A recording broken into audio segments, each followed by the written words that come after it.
Hi, welcome. My name is Dale McCluskey, and on this video, continuing to focus in on the role of influence, I'm going to be providing a comparison, a contrast between a interaction-based approach versus balanced. Those who identify as balanced by way of corrections is the common term that's used to describe how balanced dog trainers the role of influence within that approach.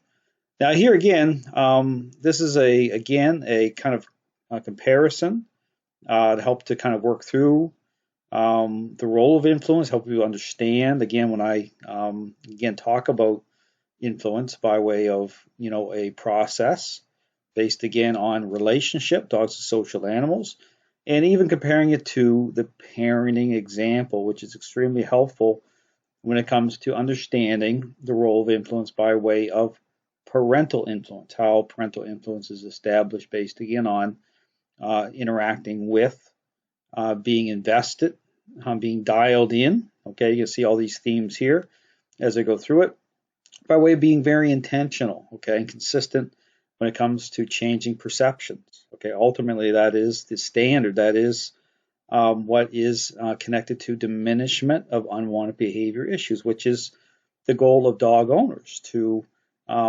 resolve behavioral problems. So again, this system of training, interaction based, is very intentional. Okay, when it comes to going beyond appearances, which again is what the dog training world is based on. It's built on appearances and inherently flawed assumptions, based again on how this very popular idea is applied with motivating dogs to respond in a very superficial way, which causes confusion. Okay, people are putting their trust in what they see, which is wrong. Okay, and it's being marketed that way at that level. Again, this is why when you leave the training environment and go home with your dog, go back into the real world only to discover that expectations have not been met, meaning that behavior issues are still ongoing.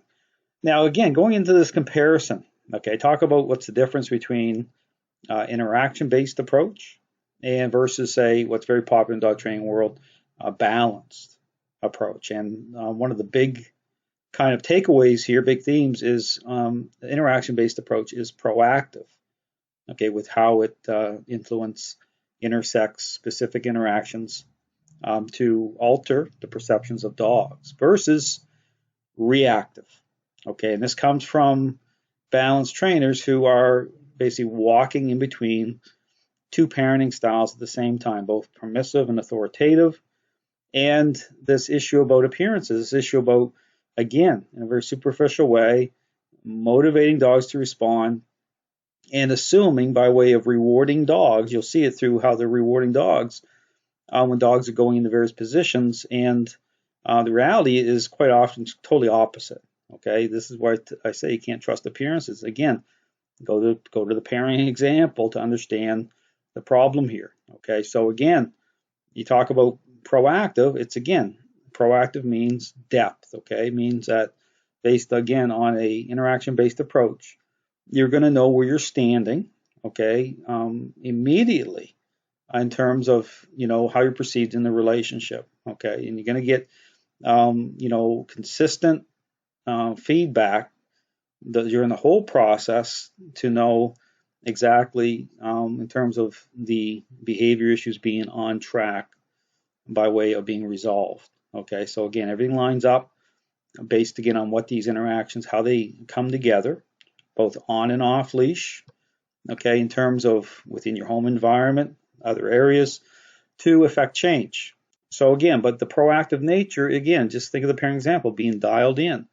Okay, knowing that you're dealing with a relationship problem, coming into agreement with the right parenting style, being invested the right way, interacting in meaningful ways to establish parental influence. So, in that, saying that again, it's totally different. So it makes sense to the dog. The issue about how things line up, okay, being perceived the right way, again, versus reactive, okay, which again, the way to look at it would be like a parent that is reactive. They're waiting until the problem's already starting to happen, until behavioral issues are already starting to manifest before they jump in and they decide, okay, when they're going to deal with it, versus having a understanding, like a epiphany moment, okay, where say, you know what, I got a problem on my hands here. It probably has something to do with my parenting style. I need to make some major changes, but I have to be dialed in, okay, and I have to be consistent and intentional with how I'm interacting with my child. And so, but the reactive stance is such, again, think of it that way, is like, because again, understand this comes from reactivity, being reactive, having a reactive stance comes from appearances, comes from superficially motivating dogs that way, and then, coming into agreement with that type of a script, okay, assumptions. So you're assuming things because you're looking at things a certain way, in a very kind of a superficial, surface way, not understanding about the depth as to what's going on beyond appearances, okay? But it's the level of engagement. Understand, there's your problem. And then when you're reacting to something, you're waiting too long, okay? Because you're not dialed in the first place. So therefore, okay, and this gets into the next point about agreeableness versus conflict, okay? Being proactive, okay, makes all the difference in the world when it comes to the agreeableness of dogs in terms of influence intercepting a dog's state of mind, being ahead of the curve of a dog's mind. So if you watch my videos, you're going to see it. It takes on different, it takes a different form. You'll throw a lot of people off because you look at, say, what is Dale doing? Okay, well, what you have to understand is I'm dialed in differently. Okay, I'm dialed in. I'm invested. So I'm focused differently. But this goes into this issue about agreeableness. It's not taking the form of a correction, taking the form of a nudge. Okay, you see me kind of nudging the leash a little bit. It's because I'm dialed in. I already know where the mind of the dog is heading. I already know where I'm standing in the relationship. I know what needs to happen to make sure that, in a very intentional way, perceptions of dogs are going to change, not just within the moment, but again, as these moments build, understand they're your building blocks of change. So as the moments build on each other, it affects the overall decision-making process of the dog. Okay, understand this is a proven system. Okay, so I understand even the duration of time. As the days go by, you're going to see change happening in a very intentional way. Okay, versus, again, on the balance side, conflict. Okay, waiting too long brings conflict. Okay, because again, it's like that, having that conversation beforehand. Whereas the child in the toy aisle pulling all the toys down on the shelves, you're jumping in and you're in conflict. Okay, because behaviors are already happening, and so you're not dialed in. Okay, so this is the problem. So, and it brings stress into the situation. It's inconsistent. Doesn't make sense. Doesn't line up. People talk about, even when remote collars are used, within the balanced dog training narrative, how stress loads can come onto the dog, or the issue about finding the working level, needing to dial that collar up for the dog to respond because you're not dialed in to begin with. You're not dialed in. So the collar, levels have to go up. And then you're going to be more conflict, and it's not going to line up anyway, typically, because you're not looking at the relationship properly at a depth level. Okay, you're not dialed in, and so this system trains intentional. Okay, it makes sense to the dog. Okay, because it's the integrity of what these interactions represent. So it's about being dialed in, invested the right way. Okay, dialed in, and again, versus confusion. Okay, even the optics of, look at all the controversy in the dog training world over certain concepts, such as the bonker is a great example of all that controversy that created, even causing a split in the balanced dog training community. I mean, think about it. I mean, why did that happen? And not in terms of the concept, but why did the split happen?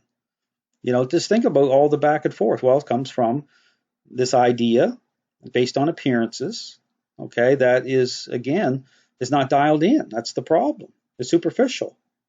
So it doesn't provide answers or clarity as to what the role influence has in the process itself. So again, the system training is showing there is a standard. Okay, understand there is a standard. There is a path when it comes to being very intentional, creating change, versus assumptions, right? Having a sense of something, knowing that perhaps influence is necessary, part of the equation, but what form does that take based on what you're in agreement with? I mean, think about that. So again, All to say that, when you look at the role of influence, use the parenting example as a foundation, okay, to help to gain clarity.